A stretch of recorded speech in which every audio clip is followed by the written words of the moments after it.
नमस्कार श्रोते हो, रेडिओ जयंतच्या आनंदी कट्ट्यावर मी अनुराधा आपणा सर्वांचं मनपूर्वक स्वागत करते.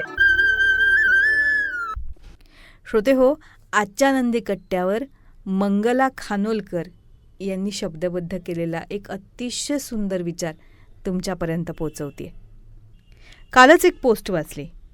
कंसाचा वध केल्यानंतर जेव्हा श्रीकृष्ण वसुदेव देवकीची कारागृहातून सुटका करण्यासाठी आले तेव्हा देवकी त्यांना म्हटली, हे कृष्णा, तू स्वतः साक्षात परमेश्वराचं रूप आहेस.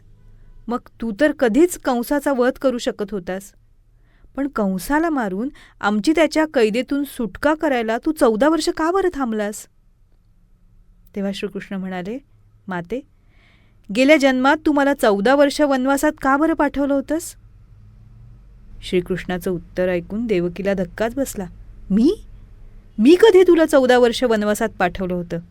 हे काय बोलतोयस तू? मला तर काहीच आठवत नाही. यावर कृष्ण भगवान म्हणाले, माते, ही घटना तुझ्या गतजन्मातली असल्यानं तुला आत्ता त्याच्यातलं काहीच आठवत नाही, पण गेल्या जन्मात तू कैकई होतीस आणि तू मला 14 वर्षांसाठी वनवासात पाठवलं होतंस. हे ऐकून देवकीला धक्काच बसला आणि तिनं आश्चर्यानं विचारलं, मी गेल्या जन्मातली कैकई, मग त्या जन्मातली कौसल्या कोण? यावर श्रीकृष्ण हसून म्हणाले, माता यशोदा. माता यशोदा म्हणजे गेल्या जन्मीची कौसल्या, जिला गेल्या जन्मात माझी आई असूनही 14 वर्ष पुत्रप्रेमाला पारखं व्हावं लागलं होतं. तिला ते प्रेम माझी माता म्हणून या जन्मी लाभलं. माते, प्रत्येकाला आपल्या गतजन्मीच्या कर्मांची फळं भोगावीच लागतात. अगदी त्यातून देवांची सुटका होत नाही. ही पोस्ट वाचली आणि मग मला मंथरा आठवली. रामायण म्हटलं की रामाची आठवण होते, त्याचबरोबर सगळं रामायण घडवणाऱ्या मंथरेची आठवण येतेच.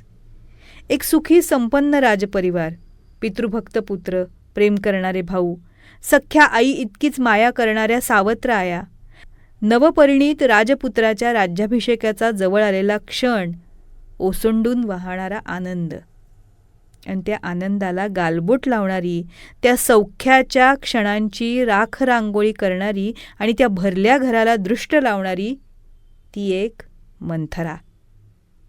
श्रीरामावर पुत्रवत प्रेम करणाऱ्या कैकईच्या मनात असूयेचं, मत्सराचं हलाहल ओतून स्वतः नामानिराळी राहणारी आणि होणारा उत्पात चवीचवीनं न्याहाळणारी ही मंथरा म्हणजे रामायणाची खलनायिका.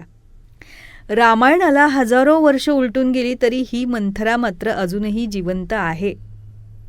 मग तिला तिच्या कृष्णकृत्यांचं फळ कसं नाही भोगावं लागलं? कारण मंथरा ही एक व्यक्ती नसून मंथरा ही वृत्ती आहे. जिथे जिथे प्रेम आहे, मैत्री आहे, जीवाला जीव देणारी नाती आहे, तिथे तिथे ही मंथरा देखील हजर असते. भरलेले संसार उधळण्यासाठी, मैत्रीचं फुललेलं अंगण उद्ध्वस्त करण्यासाठी, मायेच्या नात्यांना चूड लावण्यासाठी कायम सज्ज असते ही मंथरा. तिच्या मनात असतो विषारी मत्सर, तिच्या हृदयात असतो जळता हेवा, तिच्या काळजात असते ती धगधगती असूया, जी थंड होणार असते नात्यांची शक्ल झालेली पाहून, जी हर्षभरीत होणार असते मैत्रीत दुरावा आलेला बघून, आणि जी तृप्त होणार असते जे जे उदात्त मंगल असेल ते ते नष्ट झालेलं पाहून. पण ती मात्र होत नाही कधीच नष्ट. ती पुन्हा पुन्हा नव्या रूपात एक वृत्ती म्हणून कोणाच्याही मनात जागी होऊ शकते, अगदी आपल्याही. जोपर्यंत या जगात पवित्र भावना आहेत, निरामय नाती आहेत, निस्वार्थ प्रीती आहे, तोपर्यंत या जगात ही मंथरा असणारच आहे. सुष्ट प्रवृत्तींसोबत दुष्ट प्रवृत्तीही नांदणारच आहे. उदात्त विचारांच्या बरोबर विकृत विचारही जन्मणारच आहेत.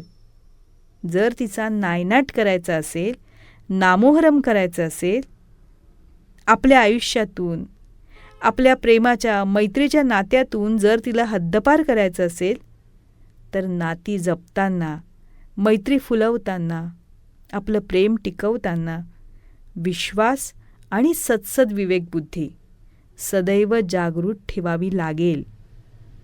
तरच, अगदी तरच आपण या मंथरेचा पराभव करू शकू. हो ना?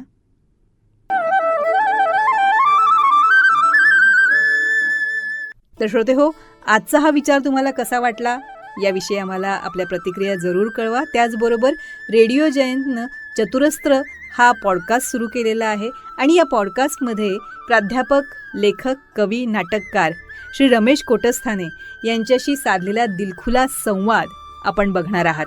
या संवादाचे दोन्ही भाग आपण आपल्या चॅनलवर अपलोड केलेले आहेत, तेव्हा हे दोन्ही भाग जरूर बघा. ते तुम्हाला कसे वाटले याविषयीच्या प्रतिक्रिया नक्कीच आमच्या कमेंट बॉक्समध्ये लिहा.